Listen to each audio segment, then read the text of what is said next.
নমস্কার, আপনারা দেখছেন এডুকেশন হাব রিকজা ইউটিউব চ্যানেল। তো জিকে এক্সপ্রেসে আপনাদের স্বাগতম। আজকে জিকে ক্লাসের বিষয় ইতিহাস ও ভূগোল। তো ভিডিওটা খুব গুরুত্বপূর্ণ হতে চলেছে। ভিডিওটা শেষ পর্যন্ত দেখুন ও সাথে চ্যানেলটিকে সাবস্ক্রাইব করে রাখুন পরবর্তী ভিডিওর নোটিফিকেশনের জন্য। তো প্রথম যে বিষয়টি নিয়ে আলোচনা করব সেটি হচ্ছে ভারতের প্রাকৃতিক অর্থনৈতিক পরিবেশ।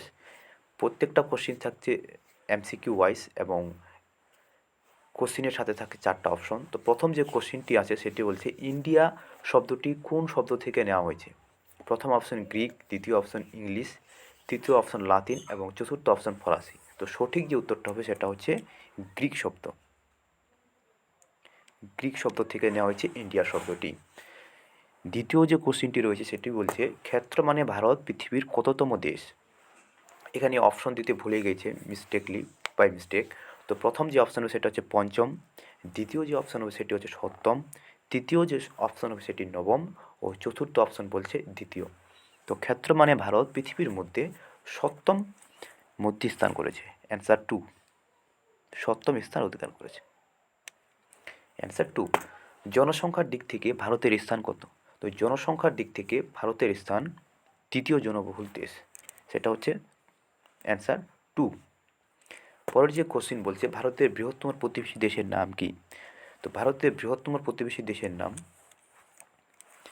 অপশন বলছে 1 নাম্বার চীন, 2 নাম্বার অপশন বলছে পাকিস্তান, 3 নাম্বার বাংলাদেশ, 4 নাম্বার মালদ্বীপ। তো ভারতের বৃহত্তম প্রতিবেশী দেশের নাম চীন এবং মালদ্বীপ ভারতের ক্ষুদ্রতম প্রতিবেশী দেশ। চীন হচ্ছে আমার সঠিক অ্যান্সার এবং এই যে মালদ্বীপ হচ্ছে ভারতবর্ষের সবচেয়ে ক্ষুদ্রতম প্রতিবেশী দেশ। পরের কোশ্চেন কি বলছে ভারতের উত্তরতম পয়েন্টের নাম কি। কোশ্চেনের টাইপিং অনেক মিস্টেক হয়েছে, সরি ফর তার জন্য অনেক অনেক দুঃখিত। ভারতের উত্তরতম পয়েন্টের নাম কি। 1 নম্বর অপশন বলছে ইন্দিরা পয়েন্ট, 2 নম্বর অপশন বলছে কুমারিকা অন্তরীপ, 3 নম্বর অপশন বলছে কিথুবু, 4 নম্বর অপশন বলছে গুহার মোটর। তো এই কোশ্চেনটা ডিসকাস করার জন্য শুধু একটু বলে দিই, সেটা হচ্ছে ভারতের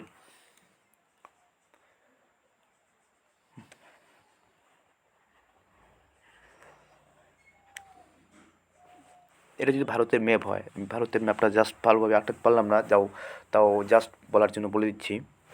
তো ভারতের ম্যাপ, তো আন্দামান নিকোবর ইন্দিরা পয়েন্ট ভারতের দক্ষিণতম মূলবিন্দু। ভারতের যে দক্ষিণ, এটা উত্তর, দক্ষিণ, পূর্ব, পশ্চিম। তো ইন্দিরা পয়েন্ট ভারতের দক্ষিণতম মূলবিন্দু।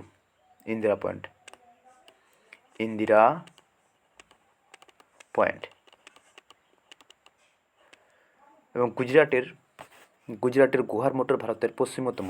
এই যে গুজরাট, এই জায়গাটাতে গুজরাট যদি হয়, গুজরাটের গুহার মোটর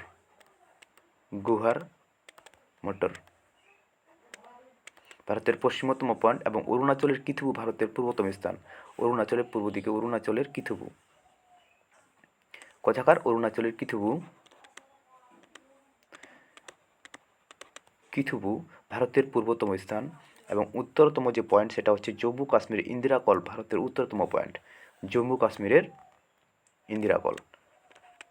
এই 4টা পয়েন্ট খুব ইম্পর্ট্যান্ট। ইন্দিরাকল।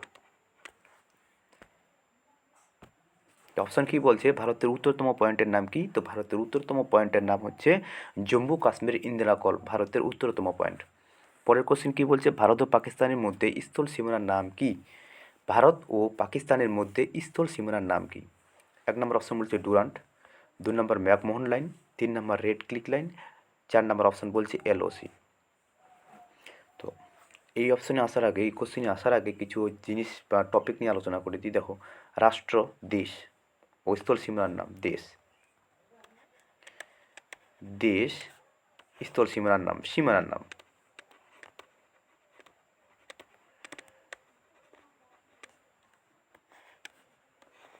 দেশ ভারত,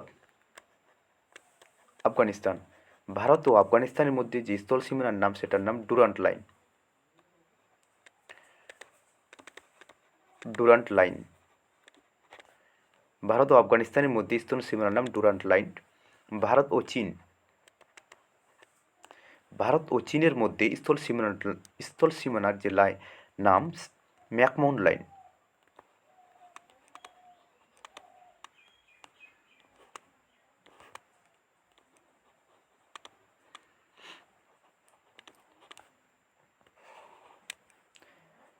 ভারত ও পাকিস্তানের মধ্যে স্থল সীমানার যে নাম স্থল সীমানার নাম রেড ক্লিফ লাইন।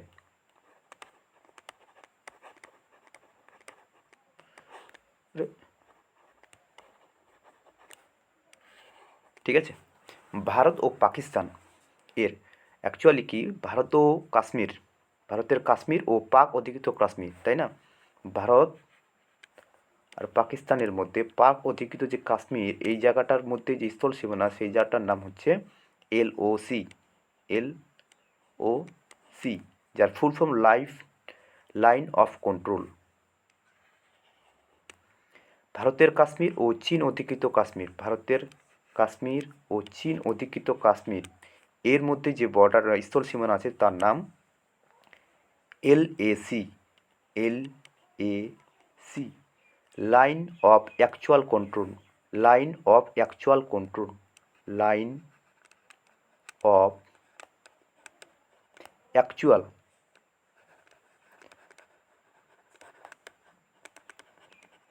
কন্ট্রোল। এই কোশ্চেনগুলো আসার জন্য খুব ইম্পর্ট্যান্ট।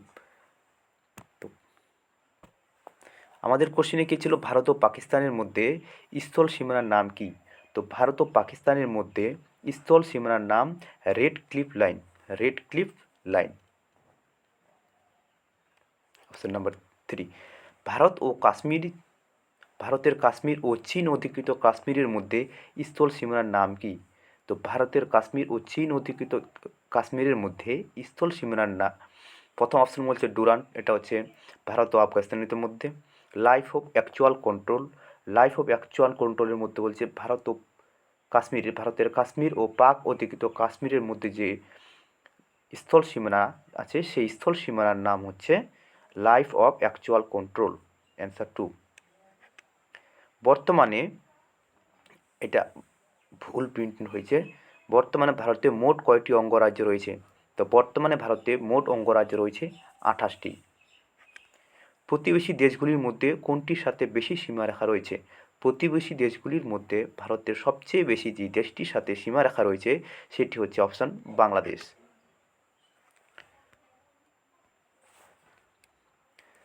পরের কোশ্চেন কি বলছে, ভারতের রাজ্যগুলির মধ্যে ক্ষেত্র মানে বড় রাজ্য কোনটি? ভারতের রাজ্যগুলির মধ্যে ক্ষেত্র মানে বড় রাজ্য হচ্ছে, প্রথম অপশন বলেছে হায়দ্রাবাদ, দ্বিতীয় অপশন বলছে রাজস্থান, তৃতীয় অপশন গুজরাট ও চতুর্থ অপশন বেঙ্গল। বেঙ্গল বলতে পশ্চিম বাংলা। তো ভারতের রাজ্যগুলির মধ্যে ক্ষেত্র মানে সবচেয়ে বড় যে রাজ্য সেটি হচ্ছে রাজস্থান, এবং সবচেয়ে ছোট যদি আসে, সবচেয়ে ক্ষেত্র মানে ছোট, সেটি হচ্ছে গোয়া।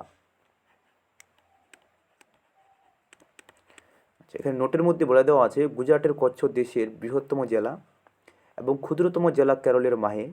পশ্চিমবঙ্গ ক্ষেত্র মানে 13তম স্থানে রয়েছে। আচ্ছা, এবার আমরা চলে যাব ইতিহাস টপিক, ইতিহাস বিষয়ের উপর।